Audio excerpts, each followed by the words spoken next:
अभी तक की तमाम छोटी बड़ी खबरों के साथ मैं हूं रूपा गुप्ता।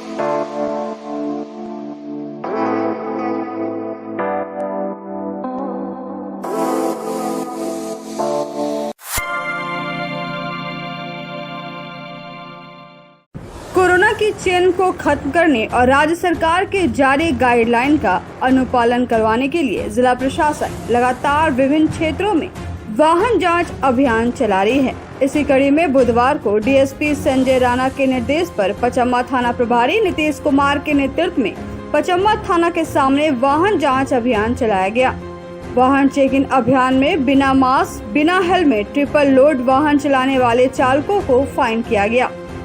इस संबंध में पचम्मा थाना प्रभारी नीतीश कुमार ने कहा कि अभी कोरोना पूरी तरह से खत्म नहीं हुआ है, लोग लापरवाही ना करें, साथ ही सरकार के गाइडलाइन का पालन करें।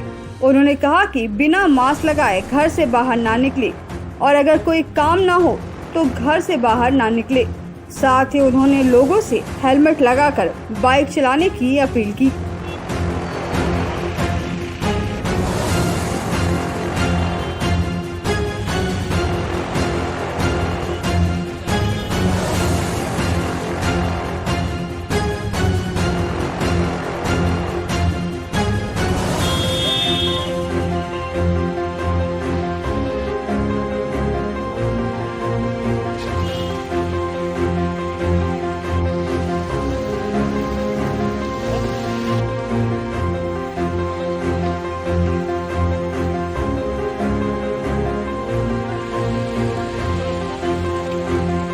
क्षेत्र के विभिन्न जगहों पे विशेष अभियान चलाया गया, जिसके तहत जो भी व्यक्ति बिना हेलमेट के मूव कर रहे हैं, बिना आवश्यक कामकाज के मूव कर रहे हैं, उनका चालान काटा जा रहा है और ये लगातार कार्रवाई जारी रहेगी।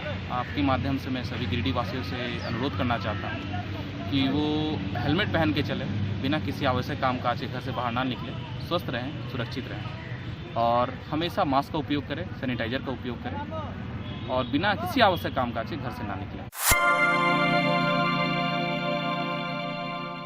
गिरिडीह के बिरनी थाना क्षेत्र के पंडरमनिया गांव में बुधवार को 2 बच्चे खेलने के दौरान पानी भरे गड्ढे में गिर गए और डूबने से दोनों बच्चों की मौत हो गई। मृतकों में गांव के ही वासुदेव मंडल के पुत्र पीयूष कुमार और मुफस्सिल थाना क्षेत्र के खेरोनिया गांव के रहने वाले राजकुमार मंडल शामिल हैं। दोनों बच्चे मौसेरे भाई बताए जा रहे हैं। इस संबंध में बताया गया कि गांव में ईंट बनाने को लेकर गड्ढा खोदा गया था, जिसमें बारिश का पानी भरा हुआ था। इस गड्ढे के पास ही बच्चे खेल रहे थे, तभी दोनों बच्चे उसमें गिर गए। ग्रामीणों को इसकी सूचना देर से मिली। आनन फानन में लोग पहुंचे, तब तक दोनों बच्चों की मौत हो चुकी थी। इधर घटना की सूचना मिलते ही परिजन घटना स्थल पर पहुंचे और बच्चों को मृत देखकर उनका रो रो कर बुरा हाल हो गया।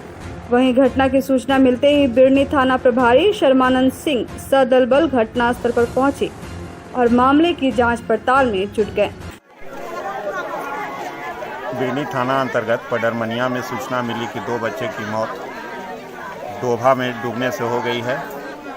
मैं घटनास्थल पर पहुंचकर देखा कि बगल में एक रामजी राम और राहुल कुमार मंडल का ये भट्ठा बनाने का जो तालाब है, उसी तालाब में बच्चे की डूबने से ही मौत हुई है।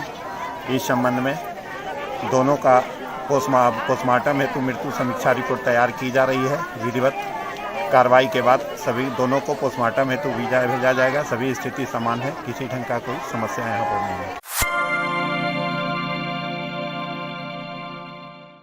कोविड वैक्सीन लगाने के लिए लोग अब जागरूक हो रहे हैं।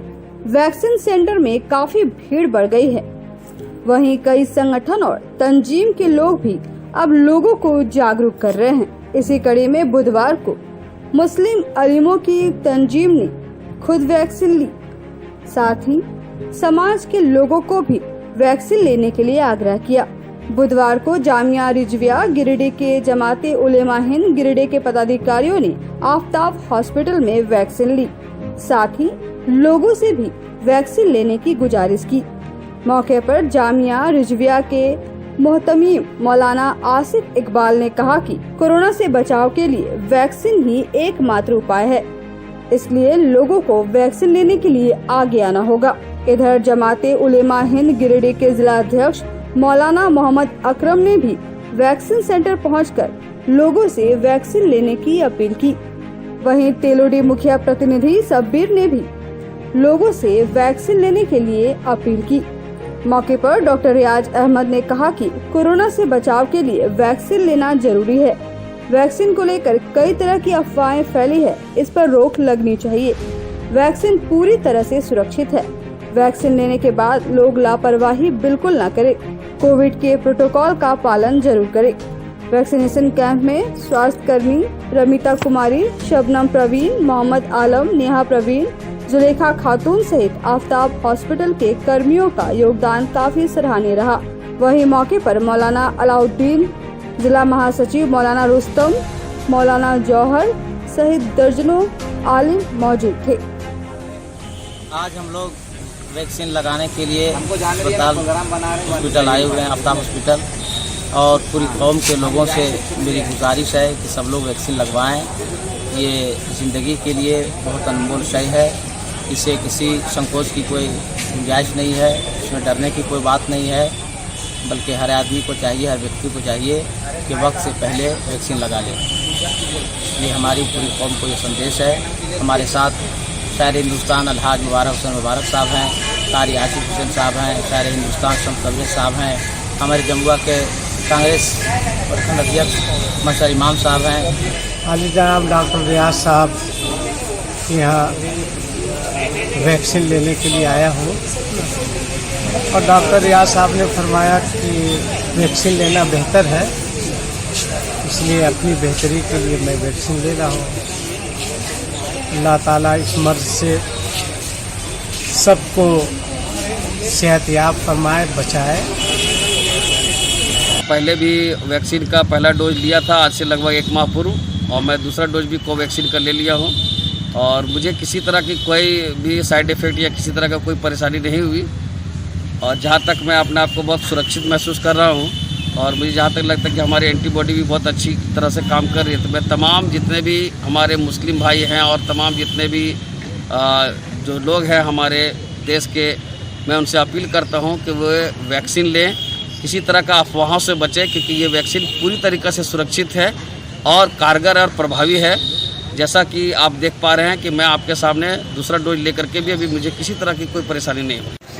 कोरोना वैक्सीन का जो हमारे हॉस्पिटल में सरकार की तरफ से सेंटर बनाया गया है, इसमें देखा जा रहा है कि पहले तो लोग इतने नहीं आ रहे थे, लेकिन अब जैसे जैसे लोगों को पता चल रहा है कि इसका क्या इम्पोर्टेंस है, अभी लोग आ रहे हैं और इसमें तादाद बढ़ रही है।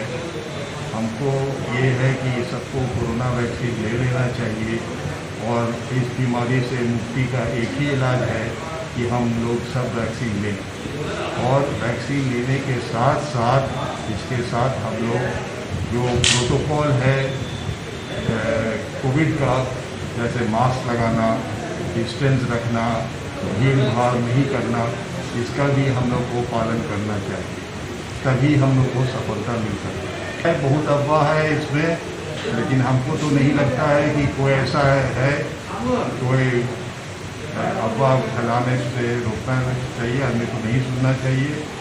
अफवाह तो बहुत ज़्यादा ही है इसके बारे में, और जैसा देखा गया है कि ऐसा नहीं है उसको क्योंकि मौत हो गई वैक्सीन लेने से या ये हो गई, ये तो कोई भी दवाई आप लीजिएगा, ये आपके शरीर में जाके ऐसा नहीं है कि ये आपको नुकसान पहुंचाएगा। हम लोग सब लिए हुए हैं वैक्सीन, डबल डोज लिए हुए हैं, लेकिन अभी तक कोई ऐसा तकलीफ महसूस नहीं हुआ है।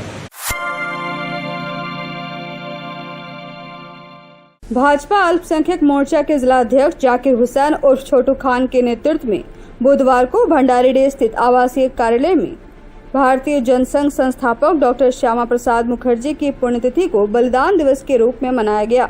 मौके पर उनके चित्र पर पुष्प अर्पित कर उन्हें श्रद्धा सुमन अर्पित किए गए। कार्यक्रम के दौरान छोटू खान ने कहा कि देश के यशस्वी प्रधानमंत्री नरेंद्र मोदी ने कश्मीर से धारा 370 हटाकर अखंड भारत की ओर एक मजबूत कदम बढ़ाते हुए डॉक्टर श्यामा प्रसाद मुखर्जी के अखंड भारत के सपनों में एक नया आयाम गढ़ने का काम किया है। कहा कि यह कार्य उनके बलिदान से प्रेरित होकर ही हो सका है। हम सभी भारतीय जब इनके उच्च आदर्शों को अपने जीवन में आत्मसात करेंगे तो ही उनकी सच्ची श्रद्धांजलि होगी।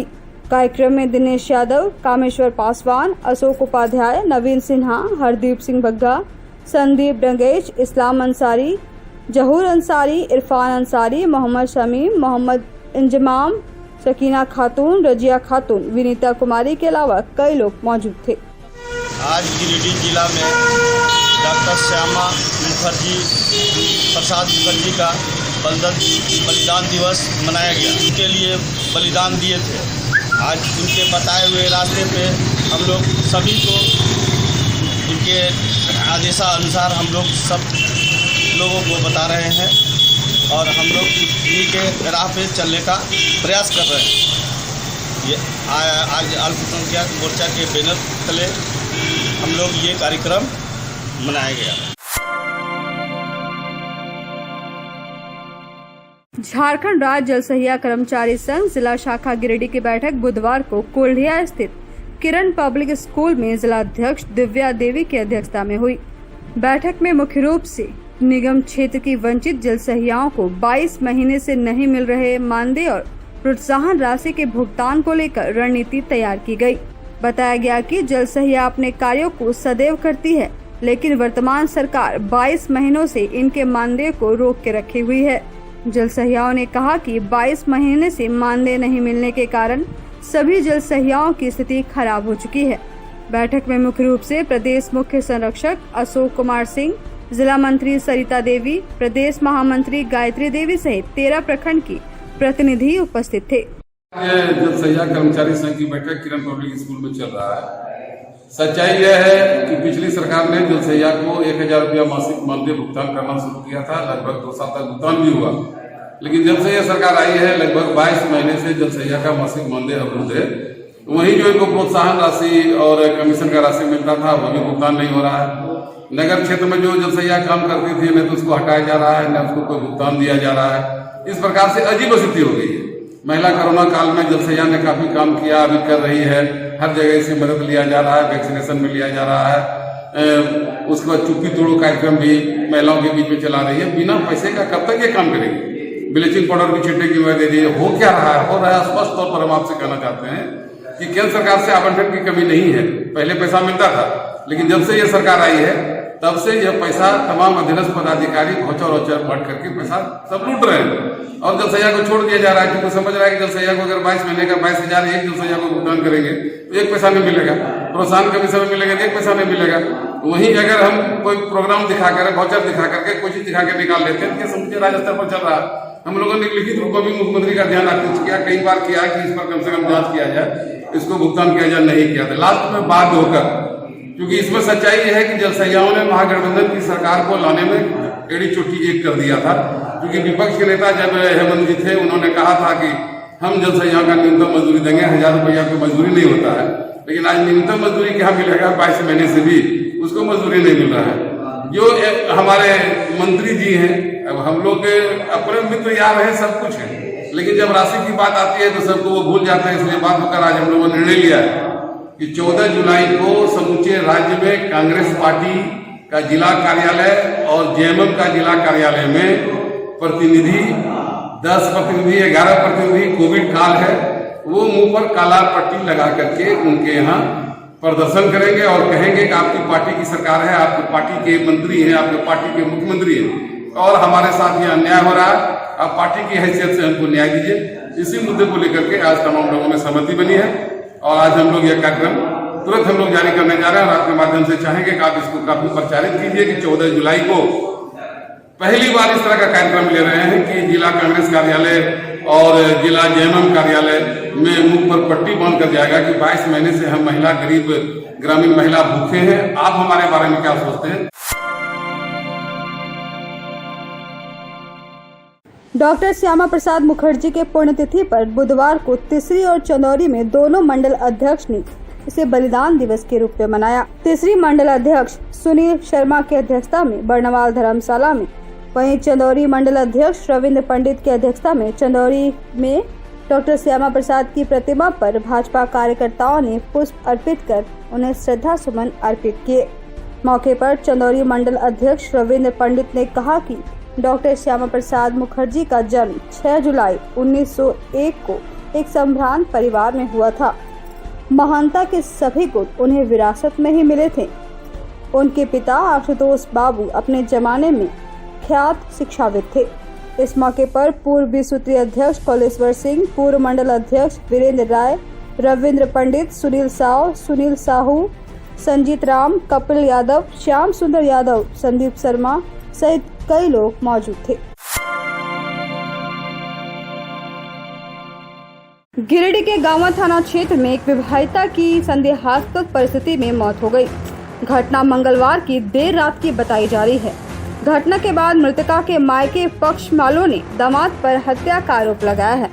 बताया जाता है कि धरधरवा निवासी मुन्नी देवी पति कृष्णा चौधरी में मंगलवार की देर रात घरेलू विवाद को लेकर मारपीट हुई, जिसके बाद संदेहास्पद स्थिति में महिला की मौत हो गई।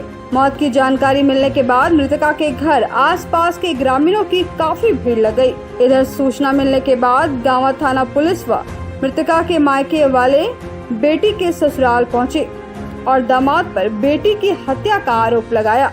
इधर गांवा थाना पुलिस ने मृतका के शव को अपने कब्जे में ले लिया है और पोस्टमार्टम के लिए भेज दिया है। साथ ही जांच पड़ताल में भी जुट गई है। मम्मी जब हुआ अपनी क्या बोलते खाना खा रहे थे, पापा तो छत पे गया पानी लाने, तो उतने ही में लड़ाई हुआ पापा के साथ। हाँ, फिर पापा को बोला कि घर आ जाएंगे, फिर नहीं मारेंगे, तो फिर मम्मी को गोली खा गया था।